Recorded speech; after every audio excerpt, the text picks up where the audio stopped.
مبدئيا كده وقبل الدخول في اي تفاصيل، لما بنقول ثانويه عامه تفتكري ذكريات حلوه ولا مش قوي؟ لا مش قوي.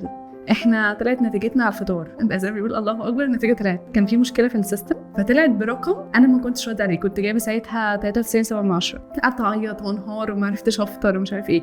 فانا عماله بقول لاختي وقتها انه اكيد ان شاء الله لا، فبعمل ريفرش بقت 92.7. كل الناس حصل معاها كده فالواحد حاسس اللي هو طب خلاص رجعوها تاني مفيش مشكله يعني. وقتها انا قعدت توقعت ان دي نهايه الدنيا وان انا خلاص مستقبلي ضاع ومش هلاقي حاجه تقبلني بس بعدين اكتشفت انه لو ده ما كانش حاصل انا مش هبقى في كل اللي انا فيه دلوقتي. فانا معتبر ان دي بصراحه ممكن تكون ذكرى سيئه لحدث كويس يعني. لا يعني ذكريات مش وحشة، بس ذكريات مقلقة شوية. يعني بفتكر توتر شوية بس مش سيئة، لا بالعكس. فترة ثانوية عامة توتر من ناحية مستقبل، مجموع، أنا التارجت بتاعي أو الهدف في الكلية اللي هحطها هعرف يعني أحصلها في الآخر ولا لأ. توتر برضو شوية من الأهل بيحسوك بمسؤولية الموضوع، أنت داخل على موضوع كبير. أنت اللي درست بقى ال6 أو 7 سنين بقى دراسة دول من جريد 1 لحد جريد 12 ده حاجة، وانك انت بقى تخش جامعة ده حاجة تانية. فثمرة التعب السنين كلها هتبان في الثانوية العامة، وثمرة التعب مجهود.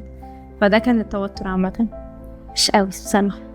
ضغط المذاكرة، ضغط النظام اللي كان موجود ساعتها كان وحش جدا.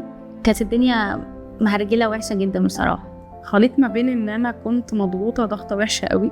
احنا بنبقى واخدين ان الثانويه دي عباره عن بعبع، يعني انا داخل ثانويه عامه علشان خاطر يكمل طول حياتي وانا مرتاح، يا اكمل طول حياتي وانا تعيس وشقيان. يعني من وقت ما كنت في ثانويه عامه لحد حاليا لحد الوقت الحالي مفيش حاجه كانت في دماغي ان انا اعملها وعملتها. بص، هو يعني دلوقتي لما بفتكر ثانوية عامة بشوف ان انا كنت مكبرة المواضيع شويتين 3، والموضوع يعني ابسط من كده بكتير. بس لا ساعتها لا، كان الموضوع بالنسبة لي اللي هو بقى دي حاجة مصيرية وان هو ده مستقبلي، عارف انت الجو ده. بس الذكريات يعني برضه لحد ما الحمد لله ما كانتش اسوأ حاجة يعني.